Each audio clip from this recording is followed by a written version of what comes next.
Bonsoir et ravi de vous retrouver pour le numéro 3 du feuilleton L'Odyssée du Samouraï qui revient bien évidemment sur les 40 ans du club Manceau et Sartois qui fait partie bien évidemment des plus grands clubs français de karaté, d'arts martiaux et de boxe aussi aujourd'hui. Une association sportive connue de tous et avec nos invités nous allons bien évidemment en discuter mais nous allons aussi parler de la genèse, on va dire de l'histoire. Une histoire que les moins de 20 ans ne connaissent pas mais que nous allons partager avec Jackie Furic. Bonsoir. Bonsoir. Vous êtes vous aussi un ancien du Sérail, un ancien karatéka, bien avant le Samouraï 2000. Bien avant le Samouraï, oui. Que vous avez partagé avec Didier Moreau, bonsoir. Bonsoir. Puisque vous êtes le cofondateur avec Philippe Lobo qui nous a rejoint ce soir. Bonsoir. Bonsoir Philippe. Et William Carroll qui Bonsoir. est aussi, on va dire, un des fervents du Samouraï et bien avant aussi. On aura l'occasion d'en parler tout à l'heure. Ouais. Philippe Lobo, justement, on peut parler de cette saga, de cette histoire et de votre aventure à vous qui a commencé avec Didier dans les années 80 et peut-être même avant. Donc moi j'ai commencé en 73, à l'âge de 13 ans et demi. J'ai commencé au club de Claude Boucaveille. Donc je m'entraînais avec lui le soir parce que j'allais aux cours adultes, il n'y avait pas encore de cours enfants ni adolescents.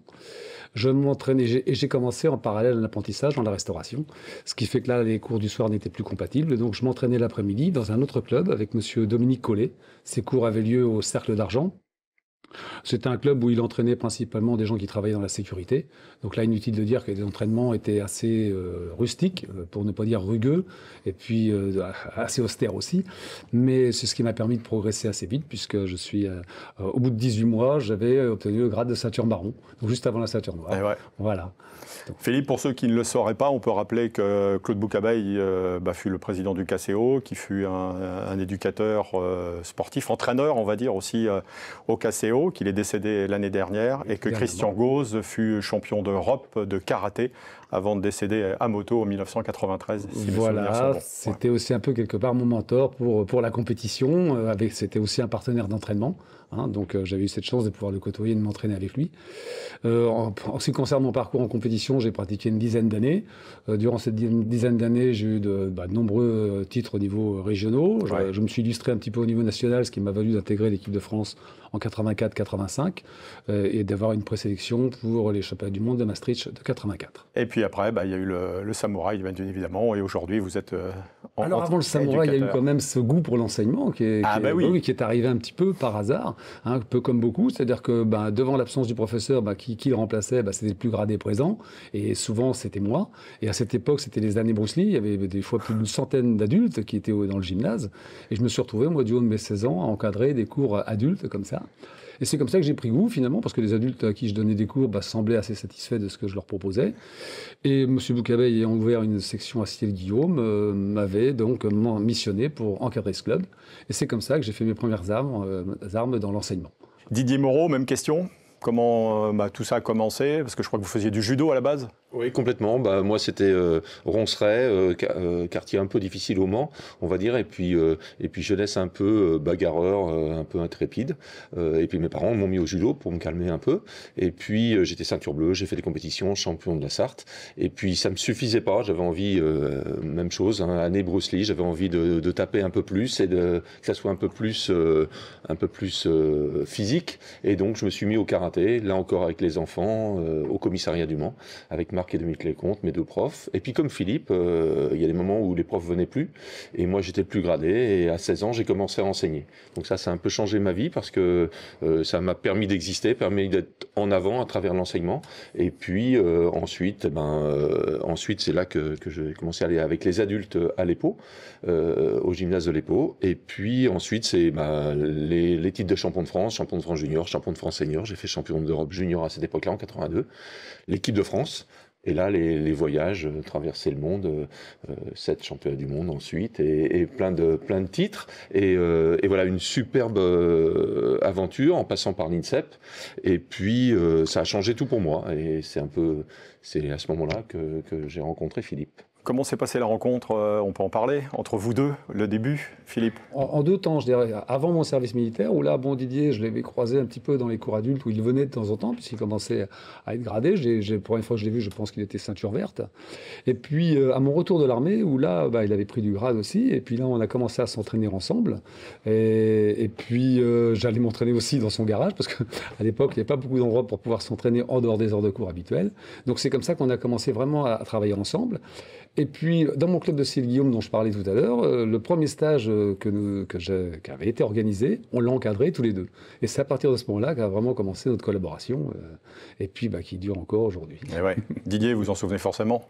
Complètement. Et moi, au démarrage, il faut savoir que Philippe, quand je venais voir les adultes, c'était un peu l'exemple qu'il fallait suivre. Donc voilà, il était très très souple, et moi j'étais ceinture verte, et je voyais ce jeune homme ceinture marron qui mettait des jambes à tout le monde. Donc ça m'a impressionné beaucoup, et ça m'a motivé pour arriver à essayer d'atteindre l'équipe de France. Et ensuite, on a combattu ensemble dans la même équipe, et puis ça fait juste 50 ans qu'on est amis.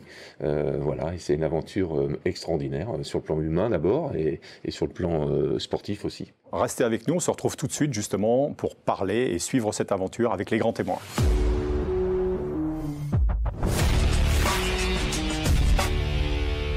On retrouve deux anciens du Sérail, je l'ai dit tout à l'heure, Jackie Furic, bonsoir, puisque bonsoir. Vous êtes au même titre que William Carroll, l'un des anciens du karaté sartois, puisque votre aventure a commencé bien avant le Samouraï 2000. Oui, en 1975. C'est au KCO? C'était au KCO avec monsieur Boucabeille. Et puis, et surtout, mes entraînements, je les faisais au Cercle d'Argent.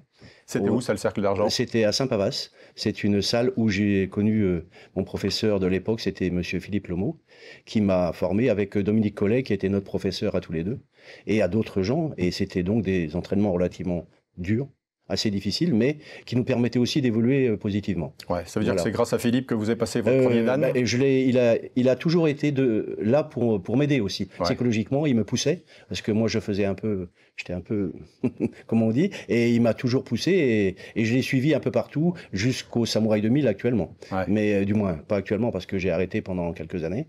Mais le Samouraï, j'ai commencé à 23 ans, par contre, j'ai commencé relativement tard, parce que j'étais policier, et donc c'était pour moi un bon entraînement quand je rentrais de déplacement pour pouvoir m'entraîner. Bien sûr. Oui, ouais. Et ça m'a permis aussi d'évoluer, même psychologiquement, parce que c'est important de se sentir bien, et le karaté m'a apporté beaucoup. Bon, alors Philippe et puis Didier, comment ils étaient alors? Parce que après c'était le Samouraï, le club a grandi, il y a eu de plus en plus de monde. Philippe d'abord, super, je m'entraînais avec lui. Après, j'ai eu de la chance de m'entraîner aussi avec Didier. J'ai eu de la chance aussi de faire des compétitions avec eux et de participer à des choses très très agréables. Et où aussi ils m'ont poussé toujours parce que, comme William qui est présent ce soir, ils m'ont poussé toujours parce que j'étais un peu en retrait et il fallait me motiver, plus que d'autres peut-être.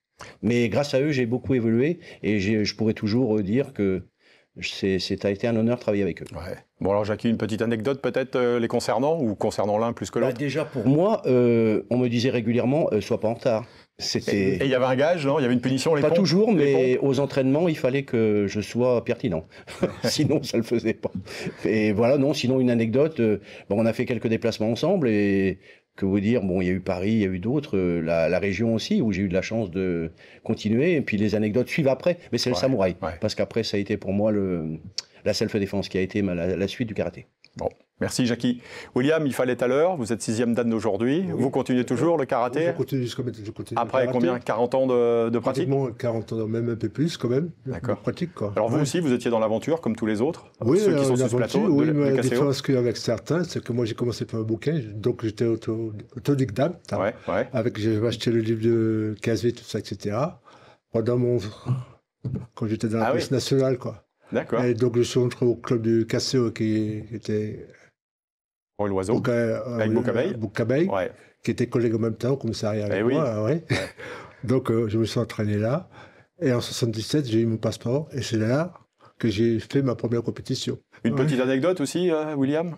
Bon, la chose que je peux dire, c'est qu'une fois j'étais en tenue, mes collègues m'embêtaient un peu, et j'avais mes rangers à cette époque-là.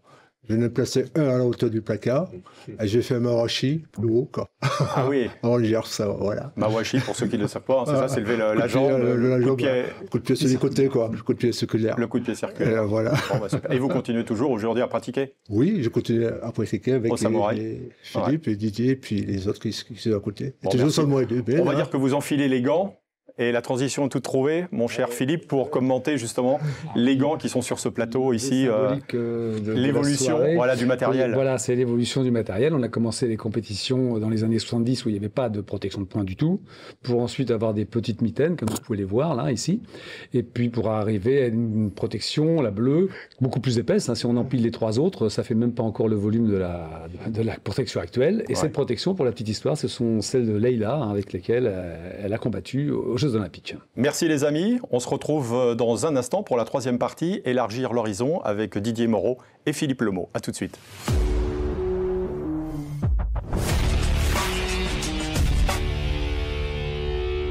L'ego et l'amitié, tel est le thème de cette troisième partie de l'Odyssée du Samouraï avec Didier Moreau et Philippe Lemot. Didier, l'ego, l'orgueil, la différence se situe où ? Alors, l'ego, c'est une force à double tranchant, c'est-à-dire que ça peut être... moi, je pense que c'est très important de savoir ce qu'on veut et d'avoir une personnalité où on connaît ses progrès, on est capable de se dépasser et croire en ses capacités. Ça, c'est l'ego positif, on va dire, c'est pas l'orgueil, mais ça peut être un obstacle, ça peut se ressembler à l'arrogance, et c'est justement ce qu'il faut qu'il ne soit pas le cas.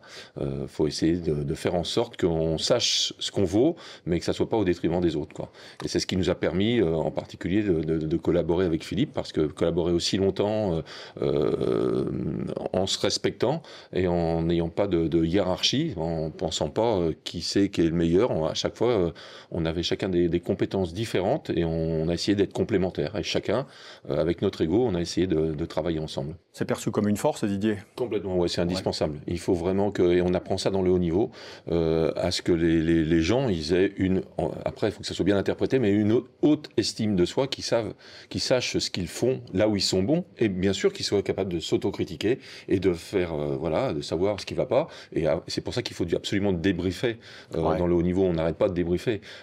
Et on jette pas tout, même quand on perd. Il faut s'habituer à l'erreur aussi. Et ça fait partie de l'ego, c'est accepter les erreurs. Et ça remet pas tout en cause, ça remet pas notre personnalité en cause, mais par contre, on débriefe sur l'action qu'on a loupée. C'est pour ça qu'une personne, elle n'est pas mauvaise en soi. Ce qu'elle a fait, c'est pas bon. Donc pour les enfants, c'est pareil. Ça, c'est quelque chose qu'on peut développer chez les enfants. C'est très important de l'attitude qu'on doit avoir. C'est aussi développer un petit peu sa force intérieure, quoi, l'ego. Hein. Quand ça concerne les enfants, par exemple, faut leur donner confiance en eux. Hein, ça, c'est vraiment le point le plus important. Il n'y a rien de pire que quand on dit, par exemple, à un enfant, écoute, ça va pas, t'es bon à rien. Non, au contraire, même quand on a un échec, eh bien, un échec, ça doit être aussi quelque part quelque chose de positif sur lequel on doit rebondir pour justement remédier aux problèmes qu'on a rencontrés. Ouais, justement, Didier, les problèmes, il y en a eu, il a fallu les surmonter. Comment entre vous avez réussi à travailler sur vous-même aussi, j'imagine? Complètement, parce que l'ego, c'est très important d'essayer de se maîtriser ses émotions et d'être capable de se remettre en question. Donc c'est ce dialogue-là, ce respect et ce dialogue, et pas toujours se comparer. C'est-à-dire combien de fois on nous a dit, quel est le meilleur, qui c'est qui est le plus gradé, qui c'est qui est le plus fort, mais on n'a jamais été dans la comparaison, dans la hiérarchie. On a essayé de donner chacun, tous les deux, le meilleur de nous-mêmes, et puis surtout on a su savoir quand est-ce que l'autre était plus compétent que soi. Donc sur certains dossiers, Philippe avait le dernier mot, sur d'autres c'était moi, et puis quand on discutait, et puis après, comme disait Philippe tout à l'heure, ce qui était très important, c'est que quand on avait discuté, on avait tranché, on allait tous les deux dans le même sens. Il faut une certaine cohésion pour être puissant. Merci les amis d'avoir participé à ce troisième numéro de l'Odyssée du Samouraï. On se retrouve dans 15 jours, le jeudi à 20h15 en direct, pour un numéro consacré à la création du club, avec notamment comme invité Chantal Lemot et Noël Blin. Merci à vous de nous avoir suivis. Bonne fin de soirée. Au revoir.